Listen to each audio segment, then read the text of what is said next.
शंका। मैं परिवार में अकेली उपदेशी हूँ।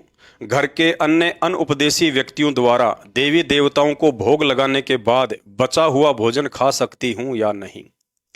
यदि आप परिवार में अकेली उपदेशी हैं और परिवार वाले देवी देवताओं को भी भोग लगाने के लिए कुछ बनाते हैं, तो गुरुदेव भगवान के आदेश अनुसार भगत ने देवी देवताओं को भोग लगाए गए भोग का ग्रहण नहीं करना है। बाकी बचे हुए भोजन में से पहले गुरुदेव को भोग लगाकर या अन्य देव की आरती करके भोजन ग्रहण कर सकते हैं। इसके अलावा किसी भी त्योहार पर परिवार के लिए खीर, हलवा आदि शुद्ध भोजन बनाकर दे सकते हैं, लेकिन त्योहार पर पूजा पाठ में किसी भी तरह का सहयोग नहीं करना है और ना ही देवी देवताओं को लगाया गया भोग ग्रहण करना है। शेष बचे हुए भोजन में से पहले अपने गुरुदेव को भोग लगाकर खाना खा सकते हैं। यदि परिवार वाले स्पेशल श्राद्ध निकालने या पितृ पूजन के लिए भोजन बनवाते हैं, तो ज्ञान आधार से संघर्ष करते हुए उसमें सहयोग करने से बचना चाहिए।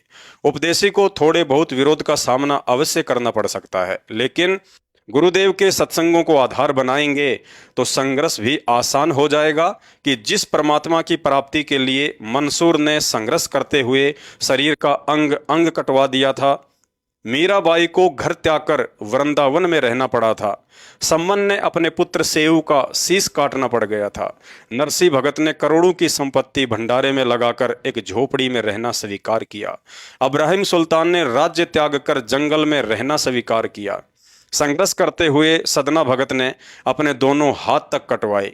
जबकि विचार करने की बात है, इन सभी आत्माओं का उस समय पूर्ण मोक्ष भी नहीं हुआ, क्योंकि पूर्ण मोक्ष तो वर्तमान में बिचली पीढ़ी में सतगुरु रामपाल जी भगवान की शरण में ही संभव है। अतः आप और हम आत्माओं को वर्तमान में बिचली पीढ़ी में जन्म देकर गुरुदेव भगवान ने जो अकल्पनीय रहम किया है, यदि समझ में आ जाए तो भक्ति मर्यादाओं के लिए संघर्ष करते हुए यदि सूली पर भी चढ़ना पड़ जाए तो भी बहुत सस्ता सौदा है। परमात्मा कहते हैं, सिर साटे की भक्ति है और कछु नहीं बात, सिर के साटे पाइए अवगत अलख अनाथ। फिर परिवार में हल्के फुल्के संघर्ष का सामना करना कोई बड़ी बात नहीं होनी चाहिए। परमात्मा कहते हैं, पतिव्रता सुनी नहीं रखवाले हैं राम। अर्थात संघर्ष के साथ साथ भगत को यह भी दृढ़ विश्वास होना चाहिए कि मैं किसी आधे अधूरे शक्तिहीन देव महादेव का नहीं, बल्कि उस समर्थ शक्ति कबीर साहेब सतगुरु रामपाल जी भगवान का बच्चा हूँ, जिसके शरीर के आधे बाल के बराबर भी यह पूरी सृष्टि नहीं है। गरीब जाके अर्ध रूम पर सकल पसारा, ऐसा पूर्ण ब्रह्म हमारा।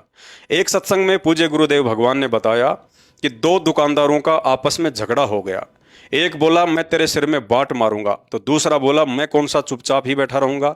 अर्थात इस कहानी के माध्यम से गुरुदेव ने हमें विश्वास दिलाया कि यदि मेरा उपदेशी भगत समय आने पर घर परिवार या कहीं भी भक्ति मर्यादाओं को निभाने के लिए संघर्ष करेगा, तो उसका गुरु कौन सा चुपचाप ही बैठा रहेगा, बल्कि पल पल साईं की तरह अपने भगत के संघर्ष के साथ रहेगा। गुरुदेव कहते हैं, कल्पे कारण कौन है तू कर सेवा निष्काम, मन इच्छा फल देऊंगा जब पड़ेगा मेरे से काम। गुरुदेव कहते हैं, जय मेरा भगत पछोड़ी होई तो हमरा नाम न लेवे कोई। अर्थात गुरु को परमात्मा मानकर मर्यादाओं के साथ पतिव्रता पद की भक्ति करते करते भी यदि मेरा भगत असफल हो गया तो संसार में मेरा नाम कौन लेगा, मेरी भक्ति कौन करेगा। इसलिए जो बच्चा गऊ की नज़र में यूं साईं को संत, भक्तों के पीछे फिरे वो भगत वत्सल भगवंत। अर्थात भक्ति करने वाली आत्माओं के साथ उनके संघर्ष में सतगुरु सदा ही सहयोगी रहते हैं। अन्यथा इस काल लोक में कबीर परमात्मा की सत्य भक्ति करना तो दूर की बात, हम भक्ति करने की सोच भी नहीं सकते।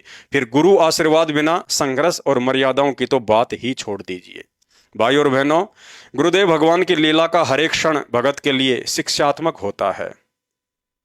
यदि भगत उनकी लीलाओं पर थोड़ा बहुत विचार करके शिक्षा लेना चाहे तो सन 2014 से वर्तमान समय 2024 तक गुरुदेव भगवान हिसार की छोटी जेल में बैठे हैं। उनकी यह लीला आने वाले समय में हजारों वर्षों तक भक्ति मार्ग में संघर्ष व दृढ़ता के लिए एक मिसाल बनेगी। यदि आपको यह दृढ़ विश्वास है कि आपका गुरु सच्चा है और भक्ति शास्त्र अनुकूल है, तो मर्यादाओं के साथ भक्ति को सफल बनाने के मार्ग में संघर्ष का सामना तो करना ही पड़ेगा। जिस तरह समुद्र पार करना है तो लहरों का सामना करना ही पड़ेगा, चाहे तैराक हो या जहाज हो। और सन 1994 से वर्तमान तक इस महासंघर्ष में गुरुदेव भगवान ने कभी भी हार नहीं मानी, कभी भी निराश नहीं हुए, कभी भी अपनी दैनिक भक्ति क्रिया नहीं त्यागी, कभी भी अपने गुरु में दोष नहीं देखा, कभी भी विश्वास को कमजोर नहीं पड़ने दिया।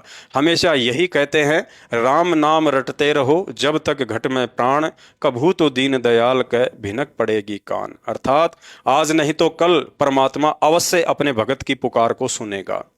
और हम सबको दृढ़ विश्वास है, हमें शिक्षा देने के लिए भगवान होने के बावजूद भी एक भगत की भूमिका निभाते हुए गुरुदेव भगवान जिस अविश्वसनीय शिक्षात्मक संघर्ष को कर रहे हैं, इसी संघर्ष के चलते सन 2028 युग परिवर्तन के बाद धरती पर हजारों वर्षों के लिए अटल भक्ति साम्राज्य स्थापित होने जा रहा है। अतः ज्ञान को आधार बनाकर और अपने समर्थ सतगुरु पर अटल विश्वास रखकर हम भक्तों ने हल्के फुल्के पारिवारिक या अन्य संघर्ष में हिम्मत हारने के बजाय बारंबार गुरुदेव भगवान से प्रार्थना करते हुए धैर्य के साथ ये सोचकर भक्ति पर बने रहना है कि अब यह संघर्ष ज़्यादा दिन का शेष नहीं है। बहुत जल्द दुनिया की परिस्थितियां बिगड़ने वाली हैं, हर तरफ उथल पुथल मचने वाली है। युद्ध, महायुद्ध, बीमारी, बाढ़, भूकंप, अकाल आदि से दुनिया में त्राहिमाम मचने वाला है। ऐसे समय में दुनिया के शीर्ष नेताओं के सामने पूर्ण ब्रह्म परमात्मा सतगुरु रामपाल जी भगवान के आगे घुटने टेकने के अलावा दूसरा कोई ऑप्शन नहीं होगा। उसके बाद देखना, धरती पर असल में कोई सुखी और सतगुरु के प्यार का अधिकारी होगा तो वही भगत होगा जो आज इस परीक्षा के दौर में हर प्रकार से संघर्ष को सहन करता हुआ मर्यादाओं में रहकर गुरुदेव भगवान को प्रसन्न रखेगा।